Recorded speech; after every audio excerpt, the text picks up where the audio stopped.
What do we think about our AI companion? Is that helpful for minutes? Well, as you can see, when we get to approval of minutes, the minutes are very sparse. Skinny.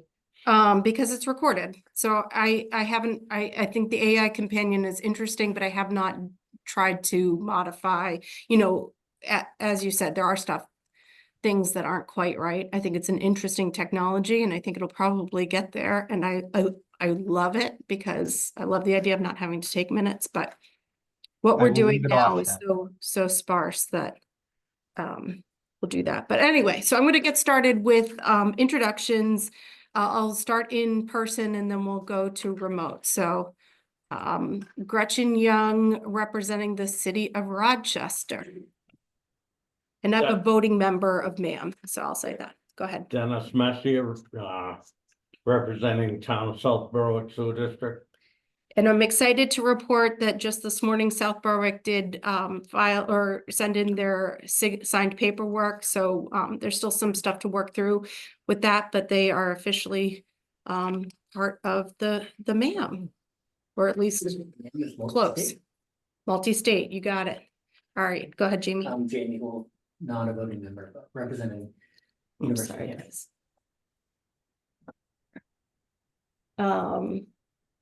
All right, Tim? Representing City of Dover. And are you voting member? Yes. Yes. No, I don't know. Yes.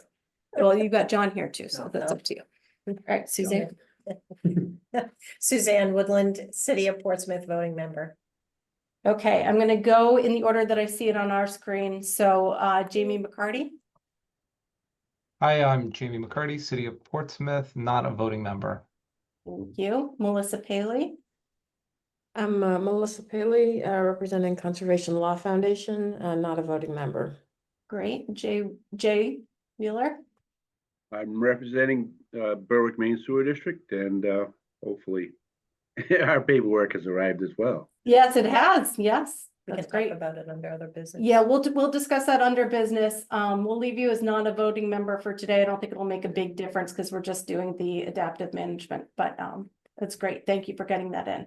All right, Danielle. I'm Danielle Gato from EPA Region 1. Thank you for joining us. All right, John. I was going to say good morning, good afternoon, John Storr, City Dover, New Hampshire Public Works. And Tim Poles is our voting member, so I am a non-voting member. Yep. All right, Steve. Steve Cronin with the Town of Exeter, voting member. Great, thank you. I see things bounce around on me. All right, Chris Whitney. Hi, Chris Whitney, Piscataqua Region Estuaries Partnership, data scientist. Great, thanks, Chris, for coming. And I know you said Cullo was coming in a couple of minutes as well. Yep, be there shortly.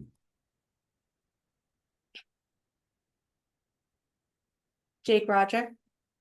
Jake Roger, Town of Epping, voting member. Great, thank you. Who else? Okay, Jessa. Good afternoon, Jessa Kellogg, Town of Kittery, non-voting member. Jessa. All right, Steve Kuchar. Thanks. Good afternoon, everyone. Steve Kuchar, Department of Environmental Services, non-voting. Thank you. Stacy.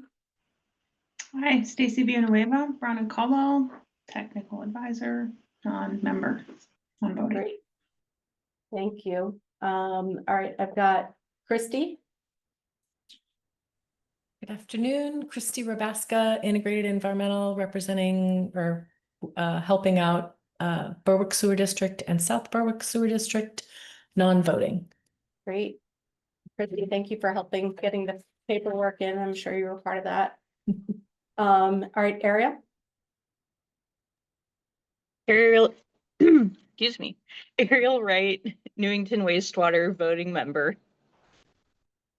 And Sally Sewell. I think you're my last. Hey everybody, Sally Sewell, New Hampshire Department of Environmental Services. Okay, and I think I got everyone on the screen, but it danced around a lot. So if I missed you, All right, and Paula, do you want to introduce? Sure, Kalamazoo, Piscataqua Region Estuaries Partnership. All right, great. Thanks. Oh, do we? Oh, yeah.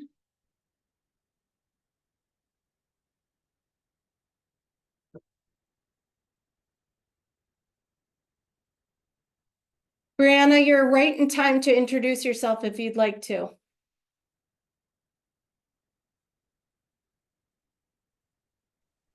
Hi, everyone.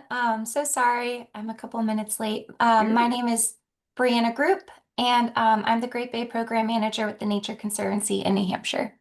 Great, thanks for being here. Okay, we will get started then.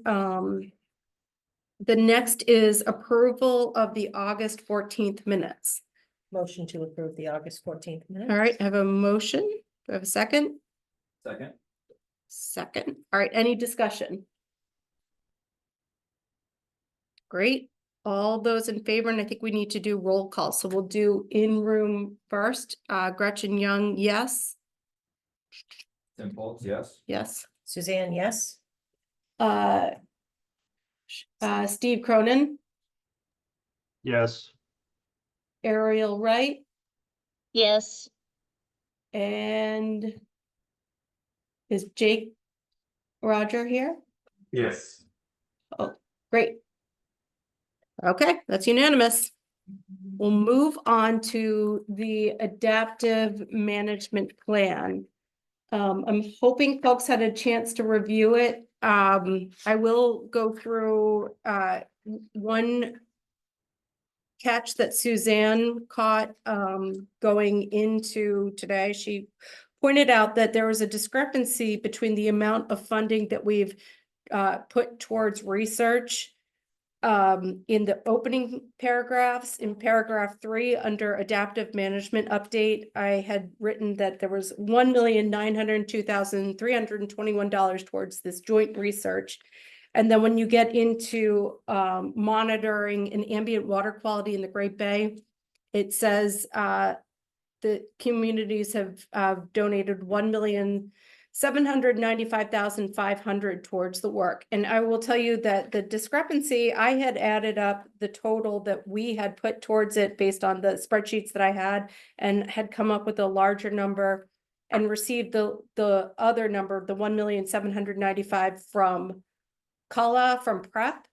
And so I'm just gonna have to go back and double check why those two numbers aren't aligning, and I will make sure that the correct number is in the final submission.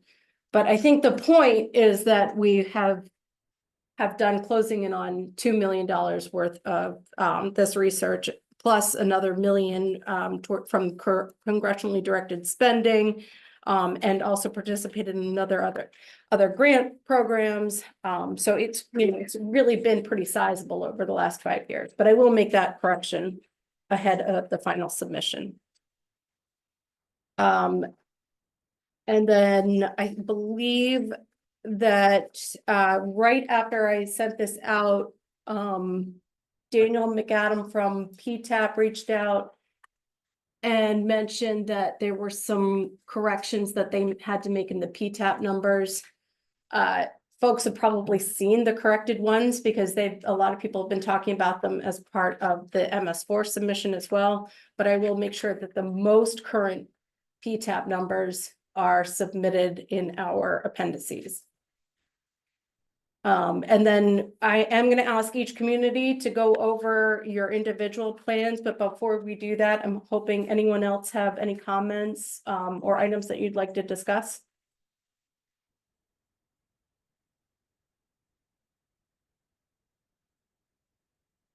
Okay, well then this will be our last one of this first permit term. So really appreciate everyone's help pulling these things together. Everyone really stepped up and I would anticipate there being some pretty substantial changes next year, or maybe not, but some updates based on any revised permit language. And with that, I'm going to go to the individual permittees to talk about your plan and your updates. So first, we'll start with Dover, because I'm just gonna go in order. So Dover, you have anything you want to share from your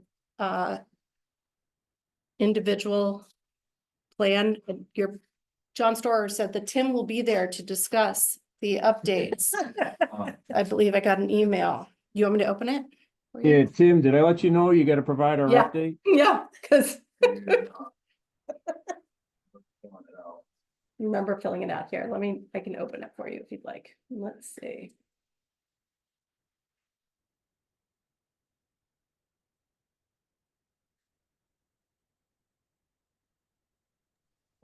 Or do you want Portsmouth to start? Yeah, we can They have skip. some- Yeah, do you want to? Yeah, that's a good idea. All right. We're gonna. And Gretchen, to give Tim, I'll email his, our submittal so he can just take a glance at it. Yeah, well, it's posted as well. I think he's got it open, but that's a good thing. So let's move on. We'll come back to Dover. So, yeah. We'll go opposite order. So Rollinsford, I have had meetings with people from Rollinsford. They were not able to get in a good submission this year. They're monitor only right now. It's a really interesting setup because they've got a sewer district and the, town itself, and there's been a lot of turnover, and so I work pretty hard to try and keep people engaged. I've gone to multiple town Board of Selectmen meetings over the years. I think maybe Melissa and I both did one at one point. Maybe it wasn't Melissa, but anyway, so I will tell you that Rollinsford is they are continuing to do their maintenance. They are continuing to participate in MAM, and they're doing their street sweeping. They've started trying to talk about the PTAP and how they can become involved in that. So there is some incremental progress, and I do continue to talk to the folks at that town, and am hoping to increase participation in MAM and in creating their plans. I will also point out that they have adopted the stormwater ordinance, the model stormwater ordinance for their entire community, not just their MS4 area. So right away, they are doing reductions based on that ordinance above and beyond what's required by their EPA MS4 permit. Moving on, I'm going to go to Rochester. So this is me. So I'm going to take the opportunity because I think it's always interesting. I think these plans, when we put them forward, we purposely didn't have a real set exactly what it was going to look like. And so I took the opportunity to sort of describe some of the stuff that we're working on in Rochester that are it's just a difficulty. And I know we all say, okay, funding is a difficulty, but I think it's interesting to talk about logistically. We're not saying we can't do it. So a financial update for the city of Rochester is that we have substantially increased our sewer rates over the last few years. It was a 15% increase in 2024, a 25% increase in 2025, another 25% increase in 26, and another 20% increase in 2027. And that's to cover the cost of doing business, just what we're doing now. We have not begun to really set aside the funding that we need for our wastewater treatment facility upgrades. And Rochester's a little bit different than a lot of the communities because we have both a phosphorus impairment and a nitrogen impairment. So we're looking at upgrades. We're still going through the design stage, very, very, very preliminary estimates, but still haven't worked out exactly what treatment processes we're going to go with. But the first preliminary estimate, which we hope is overly conservative, is $100 million. And that's a lot of money for the sewer ratepayers. So, we talk about outreach and education, but that, whether we want to or not, that is education and outreach, right? That is something that the community sees, they hear, and they're reacting to. So, it's just things that we're doing other than that is sort of combating that or kind of offsetting just that inherent outreach that's associated with these high numbers.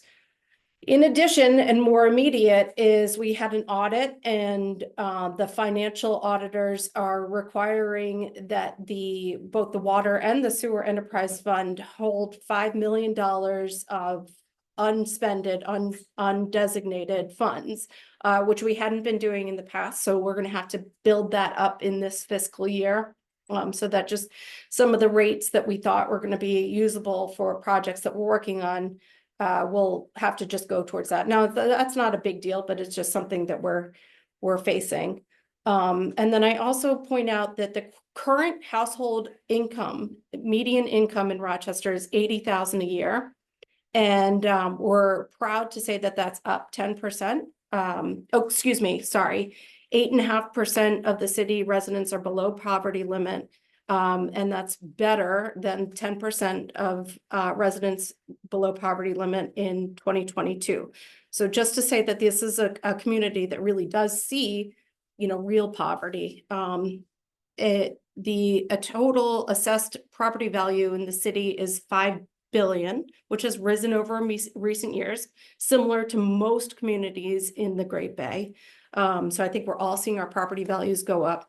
Of course, that's excellent for folks that are looking to sell their property, but folks that are staying where they want, their property value goes up, but that doesn't directly help them if they're not looking to move. So, taxes go up associated with that. We did a reevaluation over in the wintertime, and it raised a whole host of outcry, especially from folks in mobile homes, because the values had really risen there, changing what their property taxes were. And then I just have to take a minute to talk about the baseline reductions, because I think Rochester can take credit for baseline reductions.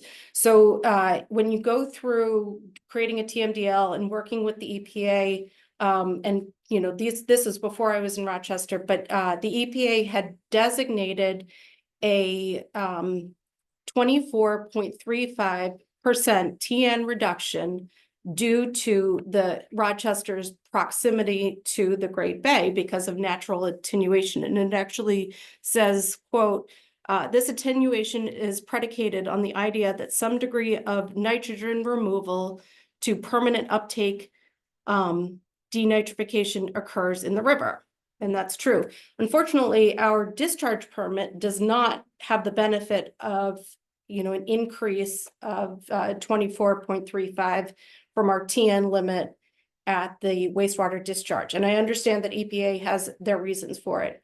And I would just point out that the two, while they're not correlated directly, property values right adjacent to the Great Bay are higher, as is the impact of being right adjacent to the Great Bay, whereas being farther from the Great Bay, farther up, and nobody in Rochester has waterfront property on the Great Bay, that it's harder to feel that connection. So, I would say that right off the gate, all nitrogen levels coming from Rochester has this 25% almost reduction prior to discharging to the Great Bay. So that's something that I've been thinking about a lot since I've been working here for the last 2 years. And I just wanted to share it because that I think is part of a community update and something that we are really plugged into sitting here in Public Works, trying to figure out how we're going to fund the next 5-10 years of sewer and stormwater work in the city. On to some of the great and wonderful things, because I just want to point out that although we do have all these financial burdens, we are also doing amazing stormwater improvements throughout the city. We have Union Street, which is under development and is adding a large rain garden as a real centerpiece of the Union Street parking lot. That's right downtown. That's our main parking lot. And then there's around the edge, there are smaller, kind of less visible, but still important stormwater management pieces. We also have our Summer Street and Columbus Street is a large intersection that we are looking to bid very soon. And that has all sorts of roadside swales, some treatment things where we are lessons learned from projects, not just in our city, but in other communities. And that's what we were talking about right before the meeting started, is kind of lesson learned on some of the roadside stormwater treatment methods. And I think we've got some unique and sort of positive ones that we are proposing. That does require an AOT permit. So the state has approved all of the treatment practices that we're going to be piloting. So that's exciting. Hopefully it'll be a lesson learned for other communities if it does work out well. A number of other things. We've been working tirelessly trying to improve our inflow and infiltration numbers. While that's not directly stormwater and it's not really something you can take credit for, what it does, especially your inflow numbers, is it keeps the wastewater treatment plant from peaking, which kind of throws everything out of balance. It makes it more steady flow when we can prepare for. Also tries to manage some of the costs of pumping stormwater throughout the city, which you really don't want to be doing. All of these things are outlined here. I'm just kind of hitting on some of the big ones. Another big project that we've done is we've been struggling, I think, like many communities, to maintain the BMPs that were built over the last 2 to 3 decades. A lot of them are associated with subdivisions that have come in and they had been not properly maintained. I would say many of them are city owned. Many of them are also owned by HOAs. And so we've funded $500,000 this year, plus another $250,000 to work with a contractor to go through and do maintenance of all of those BMPs. And I'll tell you, it's not easy. We put that out to bid because it is so much money. We weren't able to just directly contract with our on-call services. And nobody bid. We couldn't get a single contractor to put in a bid because it's such complicated work. And it just goes to show that this is still a work in progress. So we were able to get our finance committee to approve direct contracting with our on-call services SUR, who's done a ton of work in the city. And we're going through basically 5 systems at a time and maintaining them as we can. And we're taking a more pragmatic look at them, something that I worked with Jamie Hool on when I was in Dover, rather than just automatically going back to what it was originally designed to do, which a lot of time is detention and retention. We're taking a look and seeing if, you know, the benefits of having those wetland vegetations that have grown in over these years, if that's more beneficial than just a detention. So I think it's a really positive approach. We've also gotten buy-in from our municipal staff who walked the sites with us as we were getting SUR to do it. And they said, hey, we could do this in-house. It's like, yes, you could. So there's a lot of positive stuff coming from that. But that's not stuff you're going to see in this report. So that is all I've got for today. But thank you for listening. Any questions on anything that I said? I just want to say thank you for sharing that update in terms of where you are in your wastewater, Yeah. you know, facility kind of planning and the finances, because I think a lot of folks don't appreciate, you know, if you've never been in the municipal realm, understanding how challenging it can be when you're setting these rates and trying to build in both the current operations and kind of forecasting what your capital needs will be over time, and meeting, you know, good practices in terms of these, what I call the financial housekeeping in terms of reserves, et cetera. And I know the city of Portsmouth is in the process of updating its rate model. Precisely because conditions change. The information, you know, evolves, and it's hard work and it's expensive. Yes. So I think we just have to call it out that these are not small numbers for our communities, because we're not the size of Boston. Right. And so it's really hard when you have these impacts to spread it out over the number of users that we have. So Gretchen, can I jump in? Colin Mozzo from Prep.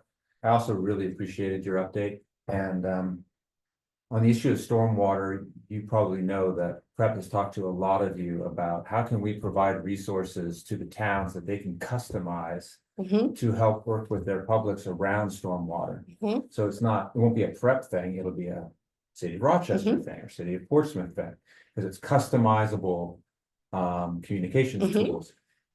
If there are enough people who want us to try and do something like that around wastewater, be it at the wastewater treatment plant or at a septic system, I mean, that is something that we could put on our docket to talk about. I know that, for example, Jake Roger and Ebbing, they've got some issues that they're thinking about with regard to wastewater, and they've got to work with their community.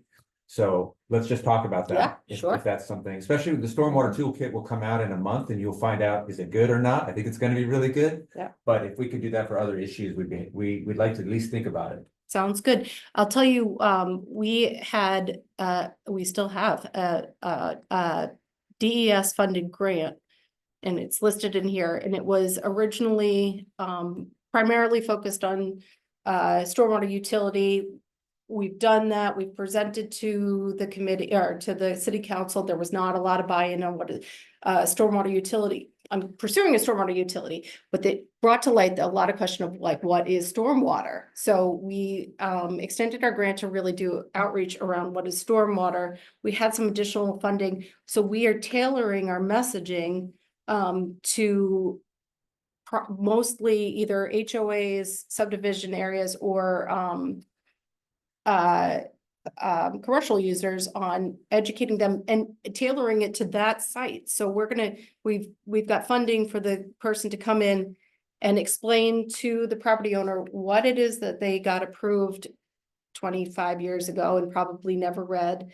And, you know, how we can move forward, how to do that. So, you know, it's getting really granular, but we found that sort of this sort of generic outreach is not resulting in that. It's you got to sit down with the person at the table, tailor it to them. So that's what we're doing. That's how we're going to approach it. Really good to know. It's very time consuming. And I Yeah. did it when I was in Dover. It's one of the first things about 10 years ago. And I spent, 3 months or something working on it, and it still had minimal return on investment.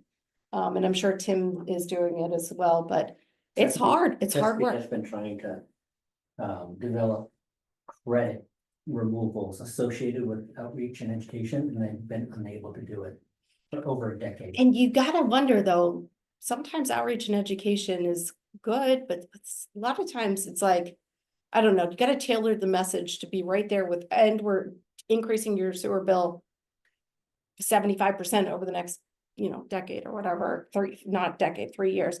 And so, it's like, I don't know, that's where you get people sitting down at the table, but lots of thinking around that, but I think we're all making progress though. All the conversation today was different ways of doing roadside maintenance, different ways of maintaining things, better ways to do outreach. So, that it is getting better.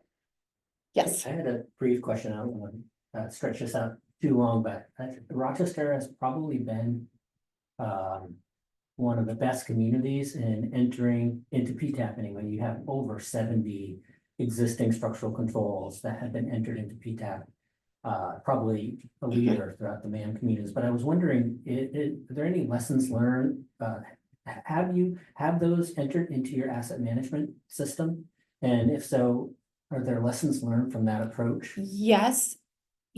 And I will tell you, one in Dover, we would have done it when the stormwater utility went in. That's when we were going to do it, because then that was when you were going to be assigning reduction credits. And so that would be bring that person to the table, you're to the table, do it. So that's how we envision doing it. Here, Rochester pays a lot of money every year for a consultant to do projects like that. And I think that GeoSyntech did the entire input for all of Rochester. So the lesson learned, it's great. It's in our asset management. It's, it talks to our asset management. It talks to, we have Open Gov where you can do your, put in your stormwater things. We're working to get it to all talk to each other. We have probably the best No, Jamie McCarty tie for best GIS staff in the state or whatever. I mean, he's amazing and he's tying it all in. But Rochester's probably spent $1 million just on administrative stuff over the last 5 years. You know, that's a lot of money. I'm always just thinking like collaboratively too. I mean, we haven't really established like what these fields look like, you know, what are the important parameters that go into. Actually, I would love to build on this conversation, maybe offline, Yeah. but I would love to get people who are doing the input. And I think Rochester maybe would fund, you know, maybe Geosyntech to come and give some ideas on what could be easier, because they've gone through it. I think she did it for Epping as well. A way that it could tie in. I'm sure Jamie McCarty, he's really good at working with you guys, but some additional inputs on taking it to the next level. So that's a good project that I think we could work on. All right, Suzanne. Or Great. Jamie. Or I was whoever. gonna say, I can start, Jamie, with some of the wastewater pieces, and then you can jump in with some of the project components. Okay. So let me start. The city of Portsmouth, as most of you know, runs 2 treatment facilities, one at Pierce Island, the other at Pease. Combined for the 2024-2025 reporting season, we showed load reduction of 56,307 pounds of nitrogen in terms of load reduction. That's slightly less than the prior reporting year. And we've been looking at that. That is partly due to the wet weather events in March and April, creating the high flows. We've also had some challenges with managing what we call nuisance species, which are building up in some of the filters. So we're kind of working with that over the last 6 to 9 months. And then we're kind of looking at some dosing issues as well, and maybe some alternatives to what we use. And we've had, you know, like everyone else, some staff challenges, which always makes it harder to operate a plant efficiently. So the numbers are still great. We're happy with the performance, but we'd like to see it better. And so we are continuing to do our sewer separations. We've got some sewer infrastructure planning in terms of kind of looking at where our flows are coming from. And like I said, there's already some engineering and operational pieces that we're looking at to deal with those other issues. So that's kind of where we are on the wastewater side of the house. And then Jamie's going to run through the projects, but I made 2 other notes that I think are important to call out, which is we did put a note we updated some of the verbiage in our reporting this year to flag that not only around the shore, back up, under the state law, the Shoreline Protection Act, there are limitations on what you can do for nitrogen fertilizers within a certain buffer zone. We actually have that for our inland wetlands as well. So that when someone is putting on a new deck or other, you know, structure on their house and it's starting to get close to that buffer, we're having the opportunity to kind of remind our residents and our businesses that if you are, you know, next to, you know, an inland water body that meets our criteria and there's a buffer, it's a low or no nitrogen fertilizer. So that's a little bit beyond what a lot of communities have, and just wanted to point that out because we actually hadn't put that in our reporting previously. You know, hard to measure what that really is, but you know, never mind enforcement. But you know, it's interesting now the planning department is much better at kind of flagging that and reminding residents when they get their approvals that there is this limitation there. For what that's worth. And I have to say, I was at Public Works this morning and there was all kinds of excitement, and Jamie may have been outside looking at as well, that we were looking at a new sidewalk sweeper. And there was all kinds of excitement about its turning radius and its ability to, you know, be used in the parking garage and all our miles and miles and miles of sidewalks and bike ped paths. And So there was great excitement at Public Works about possibly a new sweeper, you know, somewhere in the range of $160,000. So that was the excitement of this morning. So Jamie, if you want to take it away and just kind of flag a couple of our additions, we wanted to really update our projects, what we see coming down the pike, ahead of kind of our conversations, you know, probably with EPA as they look at, you know, how, you know, what happens for the next permit cycle. We thought it'd be helpful for everyone to see how much we have in the pipeline still and where we intend to go. So that was intentional to signal where we want to go. Go for it, Jamie. All right, thanks, Suzanne. So Suzanne talked about the wastewater treatment facilities. We decided this year to start breaking up the report into various sections because we keep doing more projects. So we've got the first section going over completed projects. So in the last few years, we've completed some complete street projects, which did sewer separation and installed tree filters and so forth, you know, in the Islington Street area, Willard Ave, Union Street. The gravel wetland behind Public Works has now been online for a few years and long enough now that we're, you know, having to look at maintenance of that facility and retrofitting or, you know, redesigning it a little bit to, you know, lower the bank angles so that we can get some equipment in there to be able to maintain it properly. So that's one of the challenges that we've been looking at so that we can, you know, can't just install these things and hope that they work forever. You have to go in there and they do take maintenance. So projects that we have coming up, if anyone's ever talked to somebody here at Portsmouth, we've been trying to reconstruct Beverly Hill Road, which is the main road coming from Route 33 to Public Works, Beverly Hill. We are getting very close to that actually going under construction. We've got surveyors out, I think, doing some last minute things, but that's a $5.5 million construction project, and we'll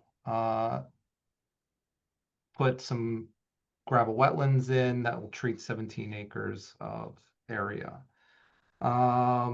We're also continuing to work on Fleet Street sewer separation. That's a $19 million sewer separation project. Catchment area of 38 acres. Corporate Drive is a $5 million project. It's dredging and improving some of the damaged stormwater infrastructure along Corporate Drive, Rye Street, Grafton Road. We are working closely with Prescott Park master plan work and the Strawberry Bank people to improve some of the flooding and stormwater issues that Prescott Park and Strawberry Bank have been experiencing, especially on king tides that seem to always be lining up with nor'easters, and we've got 2 feet of standing water for several days in that area on the last storm. Over at the Pease wastewater treatment facility, they previously did not have any real stormwater treatment going on. So we're taking advantage of some retrofits that are going on at the treatment facility side to also include stormwater bioretention systems to treat the impervious surfaces over there. And we've got an Elwyn Park traffic calming project, pedestrian improvements, where we will also be, that's sort of in the initial design phase. So we, you know, like we do with every project, we're looking for ways to incorporate some stormwater treatment. Non-structural stuff, we're, you know, continuing on with our street sweeping. Suzanne mentioned our Sidewalk sweeping, that's always been sort of a challenge for our crews that, they've had to get out there with just blowers and hand brooms. And we are continually adding new sidewalks. So we're up to 77 miles of sidewalk in the city, which is getting close to the number of street centerline miles we have. So it's, almost as much work to keep the sidewalks clean as it is the streets. I think that's all I wanted to mention there. Future plans, projects that we've got coming up. Next time anyone comes to Portsmouth Public Works, you'll notice a couple new building additions. We're looking to add some rain gardens to capture the new roof and parking areas that are associated with that project. We have some stormwater and flooding issues over at Lafayette Park and Monroe Ave. So part of that is a small sewer separation. And then we're looking at maybe some underground detention for the stormwater to slow it down and then be able to treat it in that what has been traditionally a low area for the city. Again, Collins, another project where, we identified that some of the stormwater that we're collecting off of our new, the area near our new skate park is actually discharging into the wellhead protection area of one of our wells. So we are looking to divert that. And then while we're doing that, we'll add some stormwater treatment to that.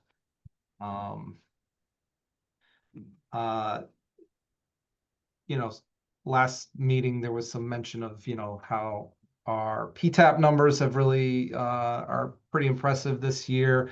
Most of that is coming from a sewering project that has happened over the last few years. PTAP now has the ability to capture that. So we've taken 51 homes out of, I think the area targets close to 90 homes. So we're well over 50% adoption for a low pressure sewer system. A lot of old failing septics in that area. And getting those diverted to our treatment facility is approximately over 5,000 tons per year of nitrogen reduction. So that's a great accomplishment for us. And the only other new item in that section was we did purchase another piece of property in our Bellamy Reservoir area. It's a 45-acre piece of land that, could have been developed into probably 7 homes. And we're continuing to look for opportunities like that around our water reservoir there. So other than that, the only thing, we are continuing to talk with council and looking to, continue to explore long-term sustainable funding through a stormwater utility. So not a lot of updates on that at the moment, but we are certainly continuing to work on developing that. That's all I had. Thank you, Jamie. Any questions for Portsmouth? I'd have a question. I'd love to at some point, and it doesn't have to be here, but hear about the work with the individual homeowners as they came off off their septic and tied in. Did they pay a contractor directly? I'd love to hear it because that's stuff that we run into too. It's hard. You don't have to do it maybe in an MS4 meeting or something. Sure. Yeah. We did pay for a lot of it. Yes, and we managed it through our contractor. Yes, through contract amendments. We gave our homeowners quotes, and then there was a particular cost sharing formula. We found it rather intensive to administer. Yeah. Lessons learned. But it has worked because we've gotten a number of folks on to this. It wasn't mandatory in terms of required connection if they otherwise had a functioning system. But of course, you know, for a number of folks, it was very logical because their systems were older, or they wanted to put another bedroom on, Yeah. or an ADU. And so that certainly allowed for that type of expansion. Yep. Once you're connected to the sewer. So.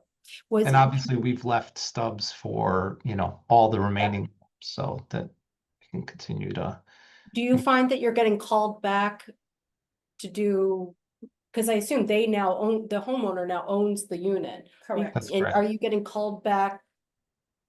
You know, We did not Maintenance. assume responsibility for the units once installed, but that doesn't mean we won't help Hear provide about the phone number for the E1 folks. You know, we're, you know, Yeah.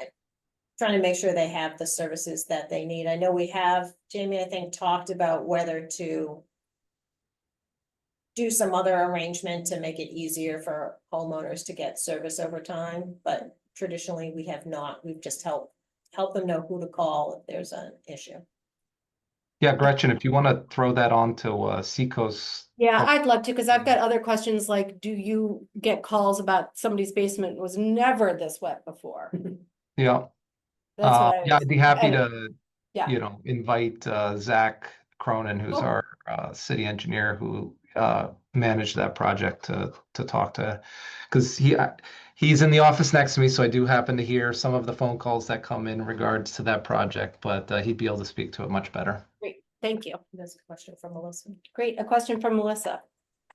Yeah, I'm not to belabor that, but I'm just also curious about the other 40 homes and whether the city's leaving sort of the window open for those homeowners to connect over time, or was it sort of like a now or never sort of option?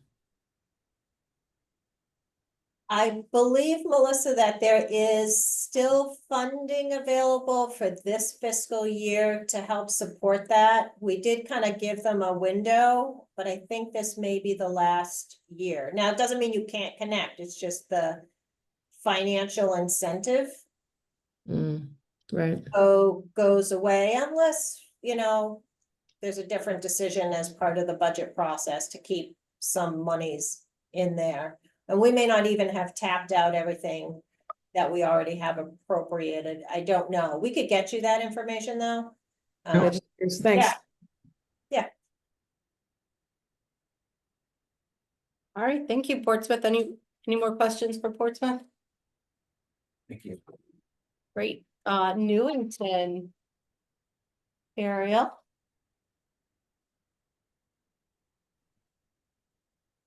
Yeah, so not really much on my front because my municipality has, I don't think they still haven't entered anything into PTAP at all.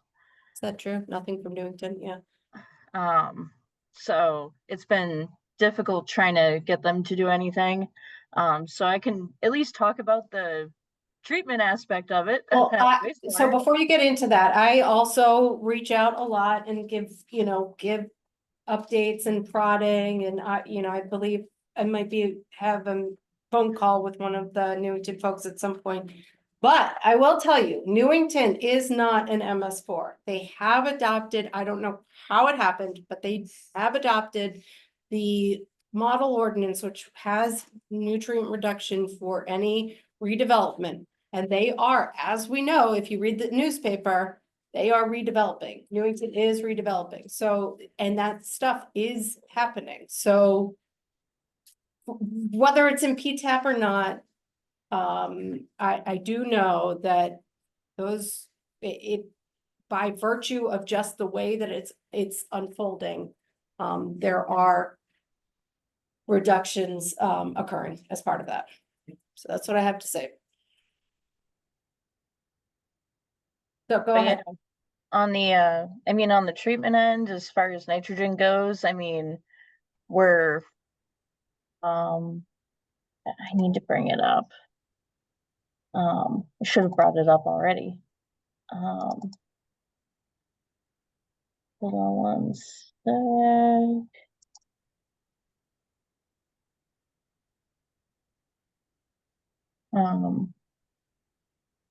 Yeah, so for nitrogen, we've been mostly 1 to 2 pounds per day average for nitrogen. So And your permit is 15 or something, is that right? yes. Yeah. Yeah, so currently right now our rolling seasonal average is 7.11. We had some challenges in April and May with our numbers being high. We were still coming off of a rough time. We had one of our plug valves fail going to one of our SBRs, so we had to take the SBR offline, and we were running off of one SBR going into spring season. And we fell victim to what I like to call the spring flip, where with temperature changes and stuff, it makes settling just a nightmare. Plus getting hit with some toxicity from one of our industries, it just wrecked us. But we recovered fully in June, and it's been smooth sailing ever since. So that's basically what I have on the treatment process of things. We've been doing great.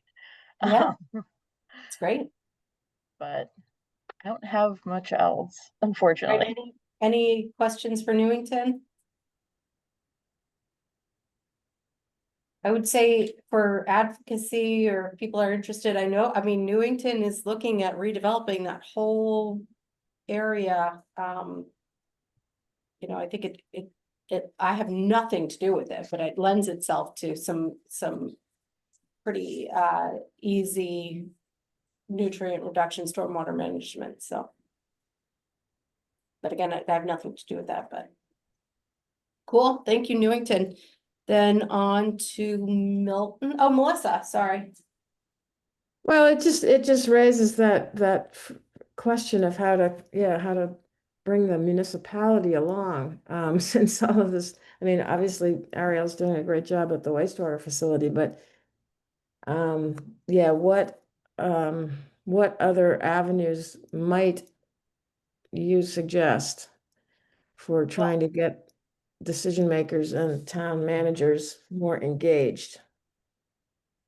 It's a good question. So I reach out, like I say, multiple times a year, obviously with funding, usually takes a couple of times. But we get funded. I know Jamie or Sally went and met with them. Yeah. Planning departments twice.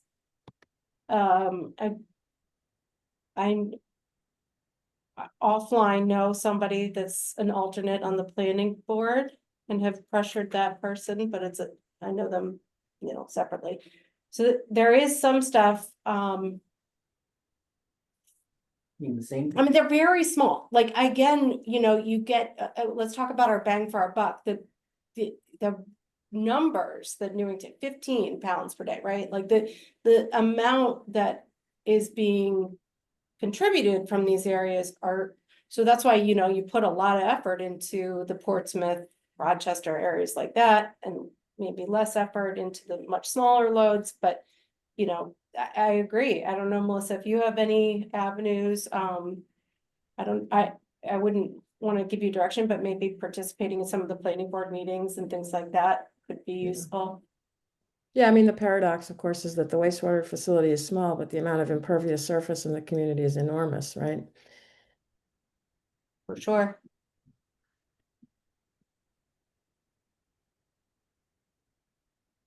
Yeah. Anyone else have comment?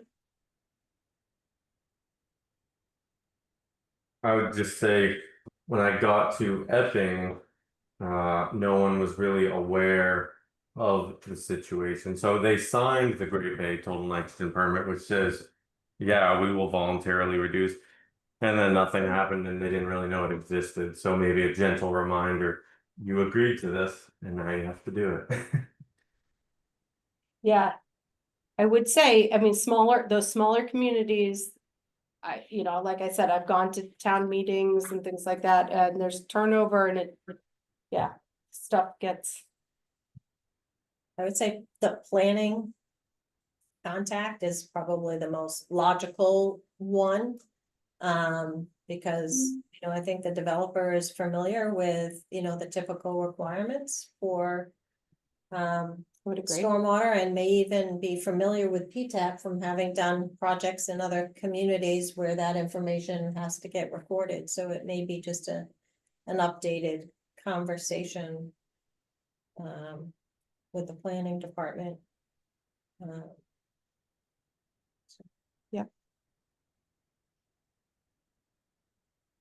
And I do think, Melissa, that there are some things that are coming due at the end of the 5-year permit term that you'll see. I mean, that nothing's been required up until the submission of reports and stuff at the end of the 5-year permit term. So I think it'll kind of help highlight where some of the work's being done.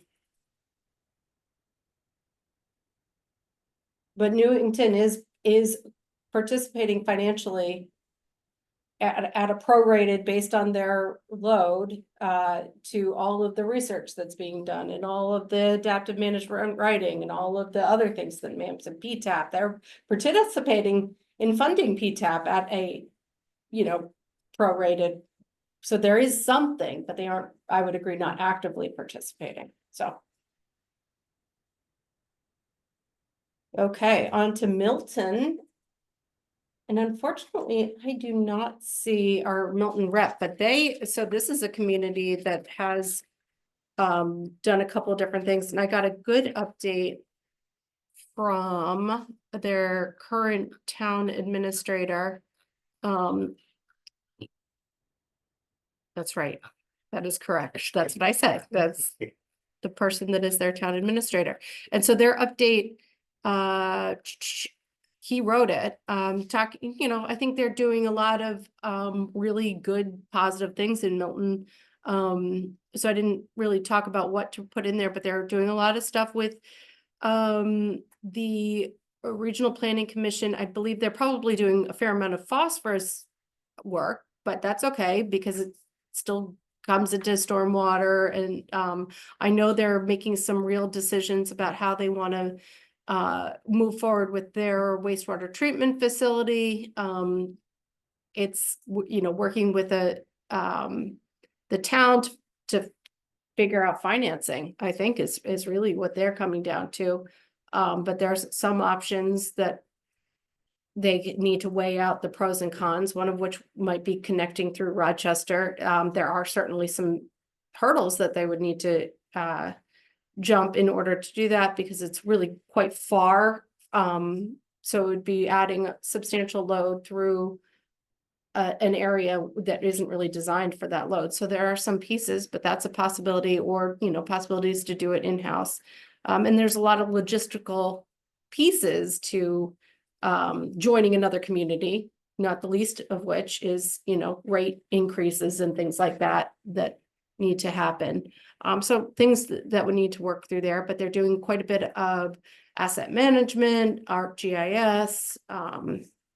They've brought on consultants to really help them focus on doing stormwater and focus on their nitrogen control plan.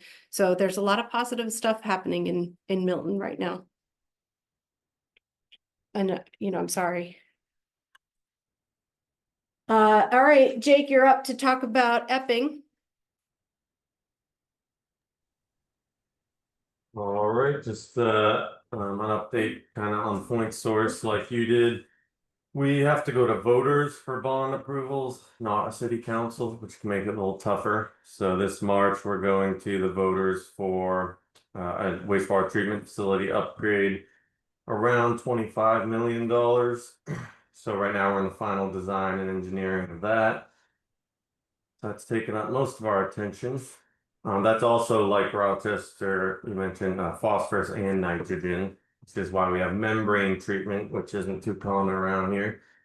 So we're basically extending those the current system out, more membranes, and then adding redundancy at headworks, things like that, make the plant more reliable. And it'll actually double our capacity for long-term planning.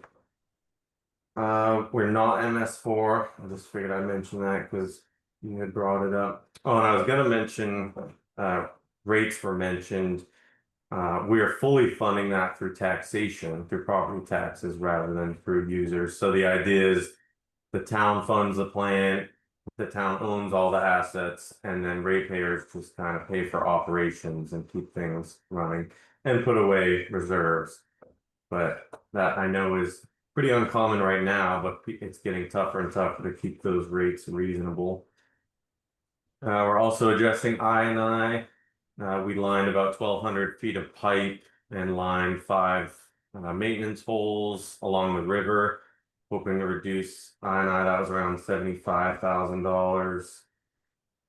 And then on to and then something that's non-point source, but it's at the plant, is that final design is including efforts to reduce stormwater runoff or pollution at the plant, which is kind of funny where they cross over there. So we made sure to add that into the final design and engineering.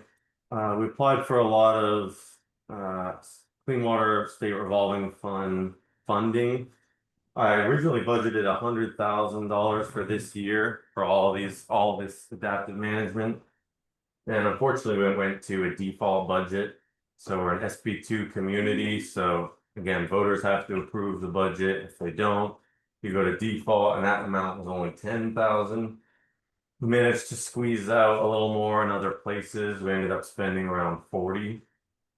So we reviewed private property, site and subdivision plans constructed in the last 10 years and prepared a batch upload for PTAP. We conducted 2 street sweepings this year instead of 1, which was our typical. We spent a lot on a new design for drainage we have a street that had a lot of issues with drainage already. So it's kind of overlapping, fix that and add this in as well. So we were able to install deep catch basins and then a new outfall to a wooded area. And we have a consultant evaluating town-owned properties for any opportunities. So that's about as far as we got this year, but definitely making progress. And then hoping to budget a little more next year, and it'll kind of depend on if that warrant article passes or not. If it passes, again, that'll be our main focus, and we'll keep working with this. If it doesn't, I think we'll have to find ways to invest more into this next year to try and make up for that being delayed. And I think that's all I had. Great, thank you, Jake. Any questions for Epping?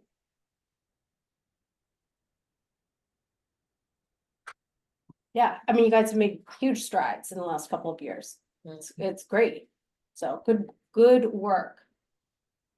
Thanks. All right. Dover, you're up.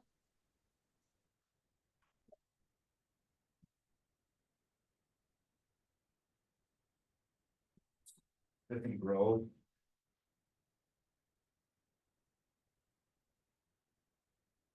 Few media box filters going on Tiffany Road. Open Broadway.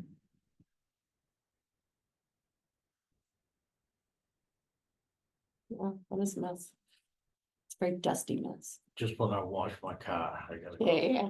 What is it? Oak.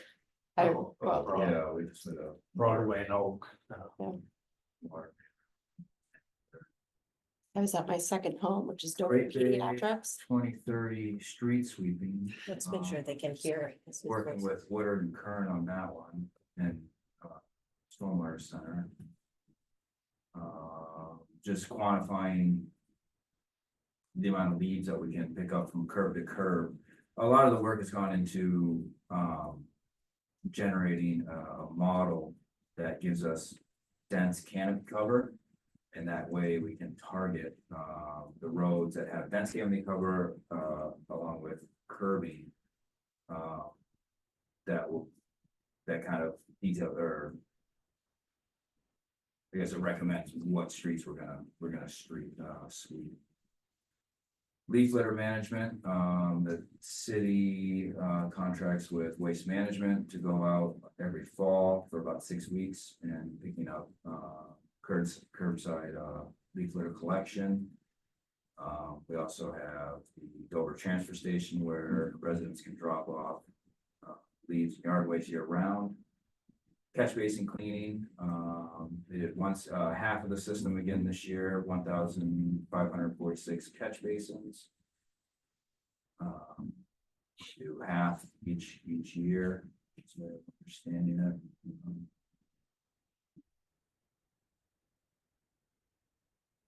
Pet waste outreach and education program. So we provided flyers, over 3,000 flyers went out.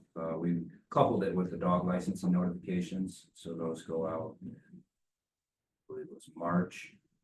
So those got all distributed throughout the city. We also have pet waste stations, 14 of them around the city that have dog bags and just kind of a map of the Dover trails. Leaf and yard waste outreach and education program. So that's something that's on our transfer station website year round.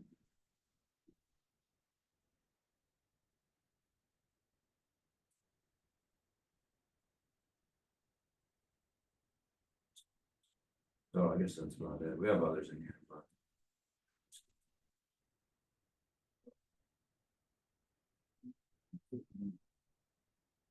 A lot of really innovative stormwater management on that waterfront development that I'm sure you're gonna have some lessons learned to keep teaching us. I saw it in the paper. yeah. So. Yeah. That explains the complaint. Okay, any questions for Dover?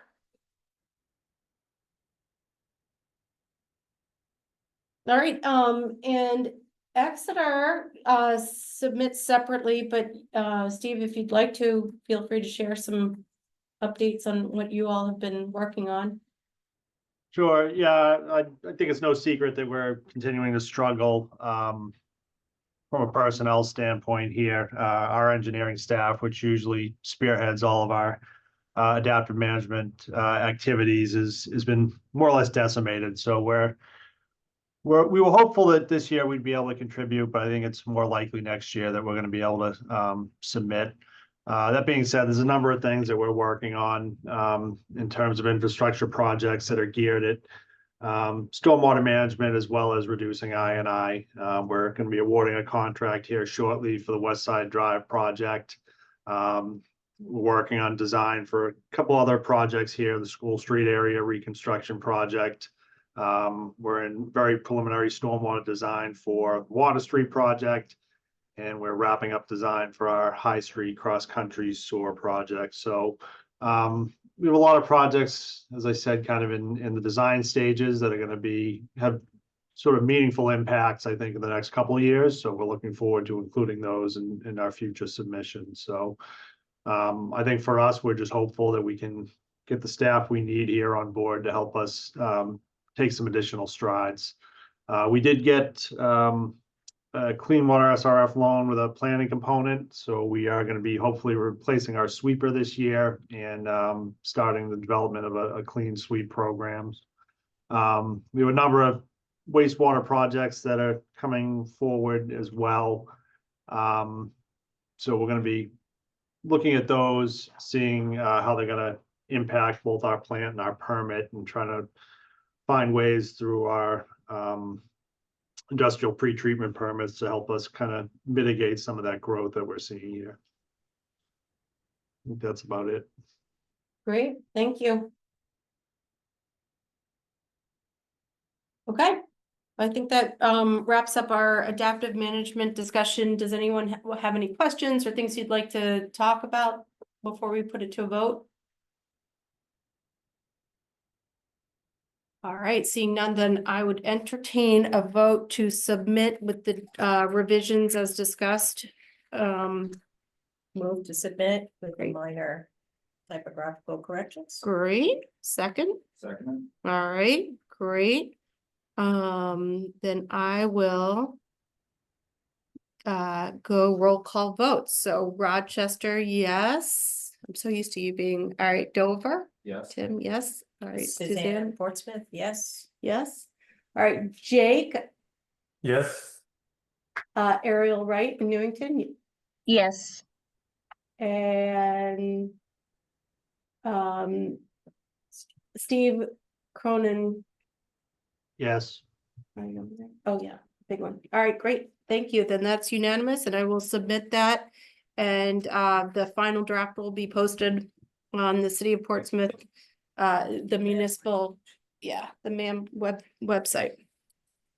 Okay, moving on, stakeholder comment. So Melissa, floor is yours. Thank you. I have no particular comments to make, except that I appreciate the chance to follow the progress of the municipalities that are really leaning into the work, and will continue to contemplate ways of advocating for additional input from some of the communities that are not. I was going to bring forward a proposal for use of the stakeholder set aside in the settlement agreement that has to do with overcoming some of the constraints to increasing oyster aquaculture in the estuary, that is being developed as a cross-cutting project by several work groups under the Great Bay 2030 initiative. It's a very interesting, and I think ultimately could be a very important project, but Gretchen provided some really helpful, insightful comments about it perhaps not being directly tied sufficiently to load reductions. It's more in a sort of study context and not in an implementation context. So I want to think more about your comments, Gretchen, and I appreciate those. But so TBD whether I'll bring it forward. Yeah. All right. All right, other business then. So I think we have, from my perspective, Portsmouth's perspective, maybe just two items to kind of talk about. First, this, I want to acknowledge that the executive committee, putting Gretchen and myself and Dover, did get a communication, an election to join MAM from the South Berwick Sewer District. So that is all you need to be a part of this, and just our acknowledgement that we have received it. We also received a communication from the Berwick Sewer District, also seeking to participate in MAM. And what we'll be looking at is they provided some information both in person when we had representatives here about their flows, and also in the communications in terms of how we would look at any contribution, both of the data and some of the science that they have, managed to over the years accumulate, and that they're still accumulating, and then financially how they would fit in with our next recommendation. So that'll be coming further in the fall. We can circulate what we got from the communities and kind of put them into our formula of spreadsheet. If that seems appropriate to do so at some point, or leave them separate. However, we think it's easiest to talk about it. But usually it's somewhere around November, we meet to kind of look at funding for the following year. So I think there's, that piece. So welcome to the two main communities. I think this is great. And second, I've got some initial comments back from Rochester on some draft updates to the intermunicipal agreement, as I mentioned at a prior meeting. That agreement needs to be renewed or updated by February of 2026, and recognizing that, sometimes municipalities and towns move slowly, that we would try to make sure we were well ahead of that schedule. because we think this framework should continue. So there's that piece. We've started to have some initial conversations amongst ourselves, kind of one-on-one about what we might anticipate with the next permit, or how EPA might administratively continue the permit, at least for a period of time. So those conversations, I think we might be able to talk about a little more, maybe at the next meeting, what we might anticipate. I know Danielle is here from EPA, but I think there's certainly an interest in the communities generally to continue in this adaptive management structure, kind of learning from each other, you know, making the investments and taking back what we hear and trying to adjust and gather momentum. I guess maybe there's not two things, but three.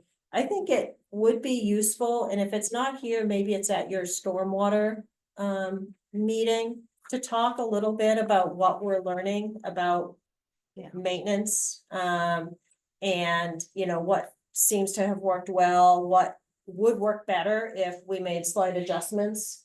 And maybe we also, the nice thing about this setting is there is overlap, but it's not an identical group. So just consider, or maybe it's almost a joint meeting, just to hear back. Yeah, because it is tricky. We, you know, the money's doesn't grow from trees, Right. as my mother Right. would say. And so we want to make sure those investments are well placed as we go forward. And I think we're learning all the time, and we just want to make sure we continue to talk in forums where we can learn from each other about how we're managing to work with the infrastructure and maintain the infrastructure. I know we are gearing up to look closely at a couple of items as we kind of flagged. And Portsmouth is still looking at stormwater utility. We've got an election this fall, so we'll wait until we get through that and see if there's interest on the part of the city council. But we are continuing to do some of the preliminary work that if they want to pick it up, then we might be able to bring that forward. So that's what I've got. great. Yes, I will think about doing a joint meeting on focusing on maintenance. We've done them in the past and nothing recently, so that's a great idea. Anyone else have any other? Gretchen, I just want to Yes. say welcome to the Maine communities, and it's really exciting, Yes. you know, to punctuate that after the couple of conversations we've had, that it's actually happening, and hopefully some other Maine communities will come in, and just feels like this collaboration continues to grow. We'll just have a continued valuable impact on our system. So it's really great. It is. Stacy, did you have any updates? I don't want to put you on the spot.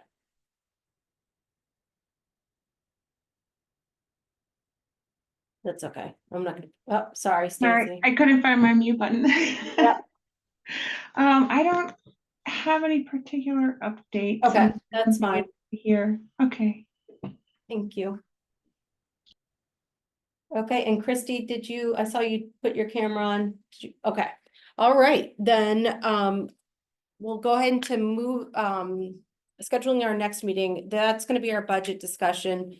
So we'll want, Kella and your team to have time to talk to Brown and Caldwell, and then they'll put together a recommendation on those budgeting items. Jamie, I'm hoping you and your team can look at what you're facing. I think we should brainstorm what you were talking about, like a users forum. I think a big one is always great, but I think maybe a handful of the high users. I think Portsmouth has one and we have one. Might be a good little side project to keep pushing PTAP. So I don't know, maybe brainstorm that. We already added the main communities too. I know you guys are good. It's awesome. UNH computing. Yeah, that's awesome. It's great. And then we'll talk to Brown and Caldwell about making sure that they've got some budgets. So when do folks want to try and do that? I think either the end of October or early November. And if we think we want 2 meetings, then I would suggest end of October. and then a follow-up in early November so that we can avoid holiday season in December. So Thursdays are, let's see, open this up. Are Thursdays good for people, or do you like Mondays? Want me to just pick? I'm good either way. I think it'll just. The NPS roundtable, the national roundtable is the 27th to the 29th. Okay, So I don't know, Color, where you guys are.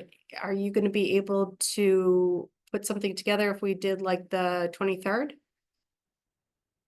Yeah. Let me Great. just make sure that works for someone on prep staff. 23rd. So, yes, let's see, make sure I can get there. yeah, The 23rd is the Gasset hearings for anyone around here. Yeah, I think I can do the 23rd. Great. All right, 1 o'clock on the 23rd then. So I'll be reaching out to the each group to make sure that you're getting some finances together. And then if you can get them to me sooner than later, I'll work with Suzanne to put together. I don't know if the main communities would be in this round or not. We can kind of talk about how that all comes together. So sooner than later would be awesome. And I will do October 23rd. Do we want to set a second date for the full That's- normally we do an executive I know. board and then a member, or do we want to do it as one? I think we just do it as one. We I'm just did okay it with as that one last last year time. too. Yeah. So let's do it as one. We'll see how that first meeting goes. If we're comfortable voting, then we can vote. Yep. And if not, we'll set up a follow-up in a couple weeks after that. And we also need the report that Brown and Caldwell is working on. Yes. So maybe that's because that's going to be later, I think.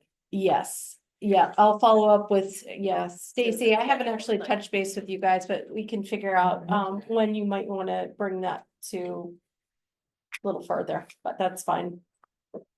Sure, yeah. I think our timeline the last time we discussed was closer to November.